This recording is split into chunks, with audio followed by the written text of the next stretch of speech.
बिस्मिल्लाहिर्रहमानिर्रहीम।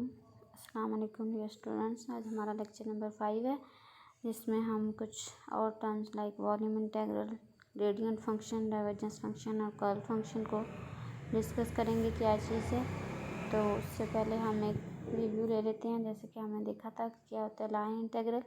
एक कर्व के अलॉन्ग हम छोटा सा पार्ट कंसीडर करते हैं dl, और उसका जब डॉट प्रोडक्ट लेंगे किसी भी वेक्टर के साथ और उसको इंटीग्रेट करें ओ से ए तक पूरे, यानी कर्व के अलॉन्ग इंटीग्रेट करें, तो ये जो हमारे पास आता है इसको हम लाइन इंटीग्रल कहते हैं।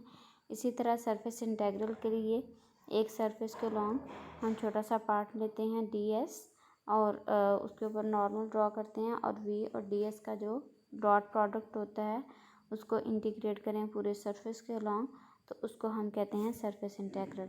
तो वॉल्यूम इंटीग्रल क्या है कि हमने कंसीडर किया कि एक हमारे पास क्लोज सरफेस है जिसकी यूनिफॉर्म डेंसिटी है रो। ठीक है, रो रिप्रेजेंट करता है किसी भी चीज़ की डेंसिटी को, और इसके अलॉन्ग हमने क्या किया, एक छोटा सा वॉल्यूम कंसीडर किया, एक छोटा सा पार्ट। उसी तरह जैसे हमने सरफेस के लिए छोटा सा पार्ट ds कंसीडर किया था, कर्व के अलॉन्ग छोटा सा पार्ट dl कंसीडर किया था, इसीलिए इसी तरह हम वॉल्यूम लेने के लिए एक छोटा सा पार्ट इसका कंसीडर कर रहे हैं जिसका वॉल्यूम dv है और उसका मास dm है। अच्छा, ये जो हम d लगाते हैं ना किसी चीज़ के साथ, इसका मतलब होता है कि एक बड़ी चीज़ में से हम छोटा सा पार्ट ले रहे हैं। जैसे पानी के एक गिलास में से हम छोटा सा पानी का एक कतरा ले रहे हैं, तो वो मतलब उसके साथ हम d लगाते हैं कि छोटा सा, एक बहुत छोटा सा पार्ट जो है उसको डिस्क्राइब करने के लिए हम उसके साथ डी लगाते हैं। जैसे dv मतलब बहुत छोटा सा वॉल्यूम, dm छोटा सा मास, dl छोटी सी बहुत माइनर सी जो लेंथ होती है, इसको डिस्क्राइब करने के लिए हम इनके साथ डी लगाते हैं। तो ये जो हमारा पार्ट है इसका भी क्या है कि dv इसका वॉल्यूम है और dm इसका मास है। तो ये जो सिंबल है रो, ये किस चीज़ को रिप्रेजेंट कर रहा होता है, डेंसिटी को, और डेंसिटी को हम डिस्क्राइब जब करते हैं तो ये होती है मास पर यूनिट वॉल्यूम। और इसका जब फॉर्मूला लिखा तो density is equal to mass divided by volume, और रो इज इक्वल टू, अब अगर हम छोटे से पार्ट की बात कर रहे हैं जिसका वॉल्यूम dv है, जिसका मास dm है, तो उसके लिए रो की वैल्यू भी क्या हो जाएगी, dm बाय dv, यानी कि बहुत छोटे छोटे पार्ट्स को अब हम कंसीडर कर रहे हैं। तो यहाँ से अगर हम देखें, यहाँ पे क्रॉस मल्टीप्लिकेशन जैसे कि हो रही है कि dm अगर हमने निकालना है तो ये जो dv है ये इस तरफ चला जाएगा, यानी ये था हमारे पास rho is equals to dm by dv। तो यहाँ से अगर हम dm निकालना चाह रहे हैं तो ये वाली टर्म क्या होती है, जो इधर डिवाइड हो रही होती है वो इज इक्वल्स टू के दूसरी साइड पे जाके मल्टीप्लाई हो जाती है। तो अगर हम dm निकालना चाह रहे हैं तो dm क्या आ जाएगा, is equals to rho into dv। ठीक है, तो ये वाली चीज़ हमने यहाँ पे निकाली कि dm किसके इक्वल आ गया, रो डिवाइडेड बाय dv के इक्वल आ गया। तो अब अगर हम इसको इंटीग्रेट कर दें अलॉन्ग, ये जो पूरा वॉल्यूम है इसके अलॉन्ग अगर हम इसको इंटीग्रेट करते हैं तो ये हमारे पास क्या आ जाएगा, वॉल्यूम इंटीग्रल आ जाएगा। इस पूरे टर्म को हम क्या कहेंगे कि ये वॉल्यूम इंटीग्रल है। किस तरह से रिप्रेजेंट करते हैं इसको, हमने इंटीग्रल के साथ सरफेस इंटीग्रल के लिए हमने s लगाया था। ठीक है, तो वॉल्यूम इंटीग्रल के लिए हम यहाँ पे v का सिंबल यूज़ करेंगे कि v के साथ जो इसका इसको इंटीग्रेट करेंगे पूरे वॉल्यूम के अलॉन्ग। किसको इंटीग्रेट कर रहे हैं हम, dm को, जिसकी वैल्यू क्या है, रो टाइम्स dv।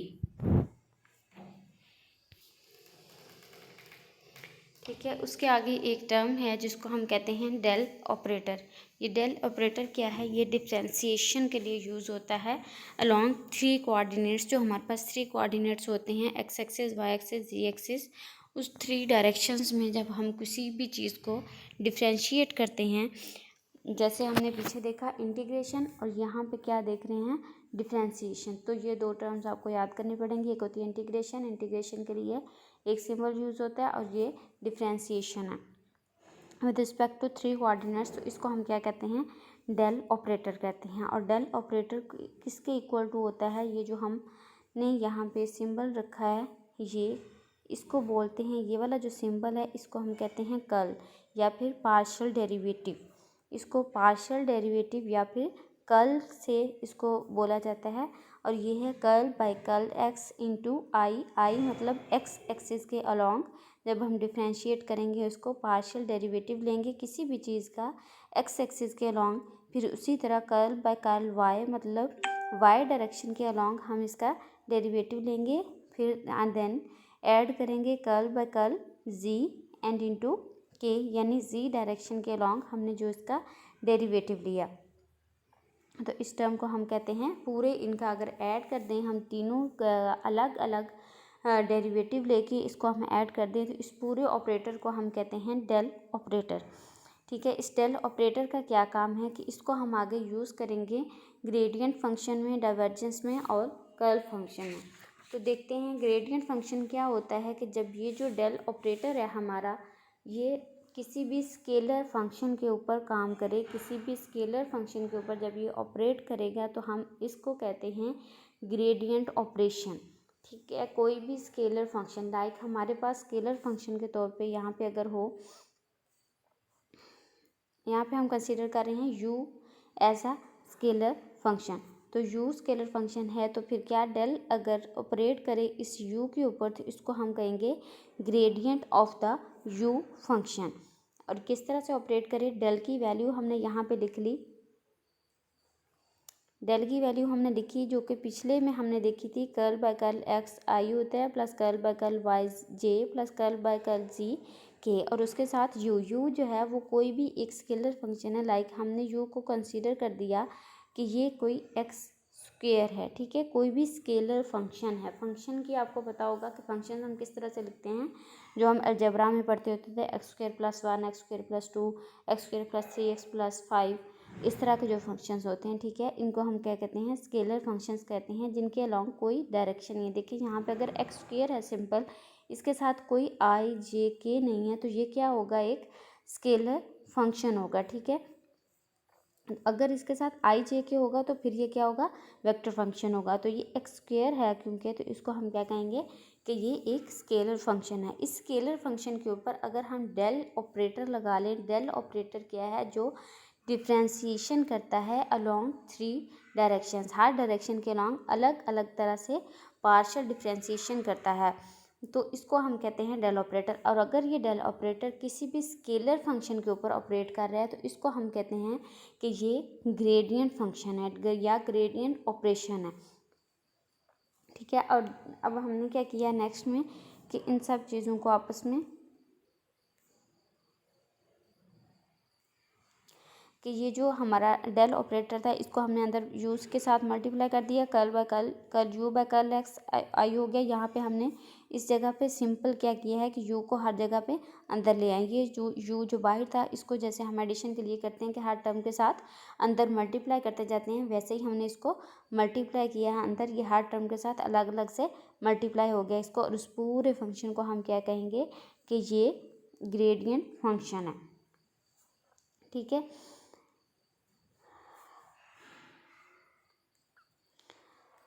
तो नेक्स्ट हमारे पास क्या है डाइवर्जेंस फंक्शन। डाइवर्जेंस फंक्शन क्या है, ये तीनों ग्रेडियंट डाइवर्जेंस और कर्ल ये डेल ऑपरेटर के ऑपरेशन की ही डिफरेंट टाइप्स हैं, 3 टाइप्स हैं डेल ऑपरेटर के ऑपरेशन करने की। अब हमारे पास ग्रेडियंट क्या था कि जब कोई डेल ऑपरेटर किसी स्केलर फंक्शन के ऊपर काम करे तो इसको हम कहते हैं कि ये ग्रेडियंट फंक्शन है। अब डाइवर्जेंस क्या है कि जब डेल ऑपरेटर किसी वेक्टर फंक्शन पे काम करे थ्रू डॉट प्रोडक्ट, हम डेल की और जो भी हमारा वेक्टर फंक्शन है, अगर हम सपोज कर रहे हैं कि हमारा वेक्टर फंक्शन v है किसी भी टाइम पे, ठीक है, ये v वेक्टर फंक्शन है, इसके ऊपर डेल ऑपरेटर काम करे किस तरह से, जैसे कि हम डेल और v का डॉट प्रोडक्ट लें, डेल डॉट v, तो इसको हम कहेंगे कि ये v का हम डाइवर्जेंस ले रहे हैं। अब देखें डेल की वैल्यू क्या है, curl by curl x i curl by curl y j curl by curl z k, और v की वैल्यू जैसे मैंने आपको पहले बताया था कि पहले हम जब ले रहे थे तो हमने कहा था कि स्केलर फंक्शन है क्योंकि तो उसके साथ कोई आई जे के नहीं आएगा, लेकिन अब क्योंकि v कोई वेक्टर फंक्शन है तो इसके साथ आई जे के ऐड होंगे, तो इन दोनों का हम क्या ले रहे हैं डेल का डॉट v का इनका हम डॉट प्रोडक्ट कंसीडर कर रहे हैं। तो जब हम डेल का और वी का डॉट प्रोडक्ट लेंगे तो इसको हम कहते हैं डाइवर्जेंस फंक्शन। यहाँ पे क्या हुआ, उसी तरह से ये जो वी एक्स की टर्म्स थी, अब देखें क्योंकि हम डॉट प्रोडक्ट ले रहे हैं, डॉट प्रोडक्ट में क्या होता है कि दो वेक्टर्स होते हैं और दो वेक्टर्स का जब हम प्रोडक्ट लेते हैं तो हमारे पास रिजल्टेंट जो होता है वो एक स्केलर क्वांटिटी आती है। यही रीज़न है कि जो इसका रिजल्टेंट हमारे पास यहाँ पे आया है, यहाँ से आई जे के तीनों गायब हो गए हैं। क्यों गायब हो गए हैं यहाँ से आई जे के? क्योंकि यहाँ पे हम इसका क्योंकि हम डॉट प्रोडक्ट ले रहे थे। डॉट प्रोडक्ट जब भी लेते हैं तो क्या होता है कि हमारे पास रिजल्टेंट एक स्केलर क्वांटिटी आती है।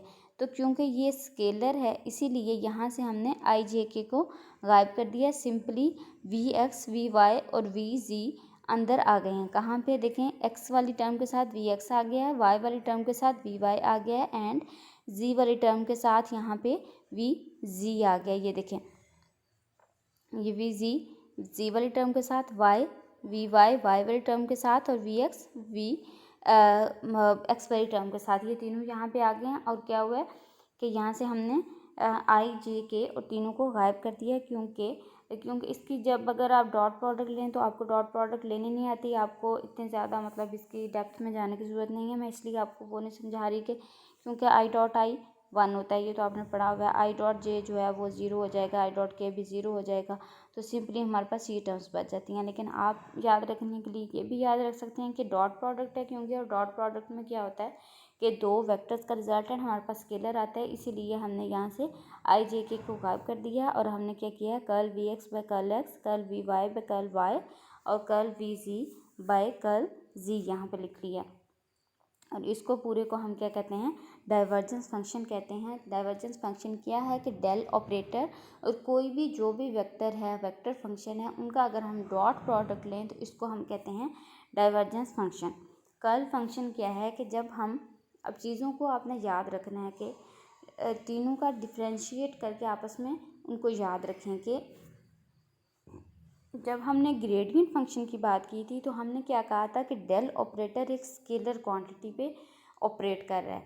जब हमने डाइवर्जेंस की बात की तो हमने कहा डेल ऑपरेटर कर तो फंक्शन एक वेक्टर फंक्शन पे रहा है, उसका ऑपरेशन तो एक वेक्टर फंक्शन पे है, लेकिन किसके थ्रू है, हमने कहा था कि ये डॉट प्रोडक्ट के थ्रू है। जबकि जब हम कर्ल फंक्शन की बात कर रहे हैं तो हमने कहा कि डेल ऑपरेटर वर्क कर रहा है on a vector function through cross product. अब यहाँ पे क्रॉस प्रोडक्ट है, तो जब क्रॉस प्रोडक्ट की बात होगी तब हम इसको क्या कहेंगे, कर्ल फंक्शन कहेंगे। जब डॉट प्रोडक्ट होगी तो हम इसको डाइवर्जेंस फंक्शन कहेंगे। और जब सिंपली एक ग्रेडियंट फंक्शन किसको कहेंगे, जिसके ऊपर सिंपली एक स्केलर के ऊपर डेल ऑपरेटर ऑपरेट कर रहा होगा, उसको हम क्या कहेंगे, उसको ग्रेडियंट फंक्शन कहेंगे। तो यहाँ पे हमने सपोज किया कि हमारे पास एक वेक्टर है v, उस वेक्टर v का अगर हम क्रॉस प्रोडक्ट लें डेल के साथ, इसको हम कर्ल v कहते हैं। सिमिलरली जैसे कि हमने पिछली स्लाइड में क्या कहा था कि हम डेल डॉट v कंसीडर कर रहे हैं, ठीक है। यहाँ पे हमने डेल डॉट v लिया था, जबकि कर्ल फंक्शन में हम क्या कर रहे हैं, del cross v cross product यहाँ पे ले रहे हैं। उसी तरह हमने डेल की वैल्यू यहाँ पे पुट की, जो कि है curl by curl x i, curl by curl y J plus curl by curl z k. और उसी तरह हमने अपने वेक्टर को लिखा है जिसमें V X I plus V Y J plus V Z K है। अब डिफरेंस कहाँ पे है, यहाँ तक तो ये चीज़ें सेम है, जस्ट हमने क्या किया है, सिंबल चेंज किया है, डॉट की जगह पे क्रॉस लगा दिया है। आगे क्या है कि क्योंकि हम क्रॉस प्रोडक्ट ले रहे हैं तो क्रॉस प्रोडक्ट में आपको याद होगा क्या होता है कि जब दो वेक्टर्स का हम प्रोडक्ट लेते हैं तो हमारे पास रिजल्टेंट भी एक वेक्टर आता है। तो क्रॉस प्रोडक्ट लेने का मेथड जो होता है वो थोड़ा डिफरेंट होता है। क्रॉस प्रोडक्ट को हम इस तरह से रिप्रेजेंट करते हैं, 3 तरह का। एक हम यहाँ पे डिटर्मिनेंट बनाते हैं, इसके 3 कॉलम्स और 3 रोज़ होती हैं। फर्स्ट रो में हम क्या लिखते हैं, आई जे के। सेकेंड रो में हम डेल ऑपरेटर की तीनों वैल्यूज़ लिख रहे हैं, curl by curl x, curl by curl Y and curl by curl Z. And third row में हमने V X V Y and V Z की वैल्यूज़ लेनी है। तो अगर इस तरह से कैलकुलेट किया जाए तो इसको हम कहते हैं कर्ल फंक्शन, ठीक है। फिर से मैं रिपीट कर रही हूँ तीनों का कि क्या होता है ग्रेडियंट फंक्शन में आपने क्या करना है, एक हमने डेल ऑपरेटर को ही ऑपरेट करवाया है, लेकिन किसके ऊपर ऑपरेट करवाया है, स्केलर फंक्शन के ऊपर। तो जब ग्रेडियंट फंक्शन एक स्केलर के ऊपर ऑपरेट करता है तो इसको हम डेल ऑपरेटर एक स्केलर फंक्शन के ऊपर ऑपरेट करता है तो इसको हम ग्रेडियंट फंक्शन कहते हैं। और इसको हम रिप्रेजेंट करते हैं सिंपली डेल ऑपरेटर के साथ यू लगा देते हैं। तो हमारे पास रिजल्टेंट क्या आएगा, यहाँ पे आपने ये याद रखना है, ग्रेडियंट फंक्शन का रिजल्टेंट क्या आया है, एक वेक्टर क्वांटिटी है। ये कोई भी वेक्टर क्वांटिटी आएगी क्योंकि उसके साथ आई जे के लगा हुआ है। जिस भी चीज़ के साथ आई जे के लग जाए तो उसका मतलब है कि इसका रिजल्टेंट क्या है, एक वेक्टर क्वांटिटी है। सेकंड पे देखें, डाइवर्जेंस में क्या है कि डेल ऑपरेटर फंक्शन कर रहा है, किसके ऊपर ऑपरेट कर रहा है, किसके ऊपर, एक वेक्टर फंक्शन के ऊपर, लेकिन किसके थ्रू, डॉट प्रोडक्ट के थ्रू। तो डेल डॉट वी, इसको हम डाइवर्जेंस वी कहेंगे।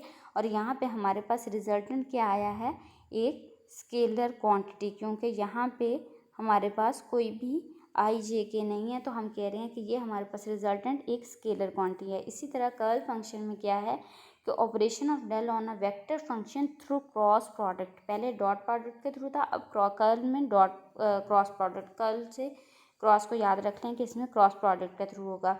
तो इसको हम डेल क्रॉस वी से रिप्रेजेंट करते हैं। और यहाँ पे आई जे के टर्म्स क्योंकि साथ आएंगी तो यहाँ पे रिजल्टेंट हमारे पास क्या होगा, एक वेक्टर क्वांटिटी मिलेगी।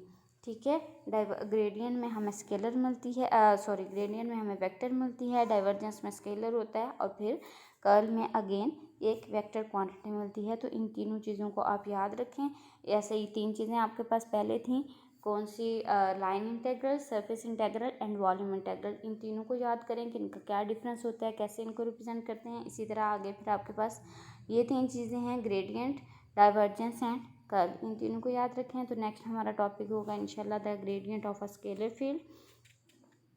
होप सो आप लोगों ने बुक परचेज़ कर ली होगी और आप लोग साथ साथ देखें, इन चीज़ों को साथ साथ देखें, साथ साथ पढ़ना स्टार्ट करें। अगर आप ऐसे इसको डिले करते जाएंगे कि अभी नहीं नेक्स्ट, तो एक तो आपका ये सब्जेक्ट थोड़ा सा टफ़ है, आगे इसमें चीज़ें और टफ़ होती जाएंगी। तो एक तो ये टफ़ होगा, फिर आपको यकदम से चीज़ें समझ नहीं आएंगी, आपको डिफ्रेंशिएट करना नहीं आएगा कि कौन सी चीज़ किस डिफरेंट है, कैसे डिफरेंट है, लाइन इंटेग्रल सरफेस इंटेग्रल से कैसे डिफरेंट है, आप लोग मिक्सअप कर देंगे चीज़ों को। तो मेरी आपसे यही रिक्वेस्ट है कि आप साथ साथ चीज़ों को देखें, साथ साथ लर्न करना स्टार्ट करें, थोड़ा थोड़ा एक एक दो दो चीज़ों को लर्न करना स्टार्ट करें ताकि आपको डिफरेंस याद रहे, आपको चीज़ें आपके माइंड में बैठ जाएं। तो इंशाल्लाह आपके फिर एग्ज़ाम्स भी अच्छे हों। चलें ठीक है, okay, take care for the next lecture.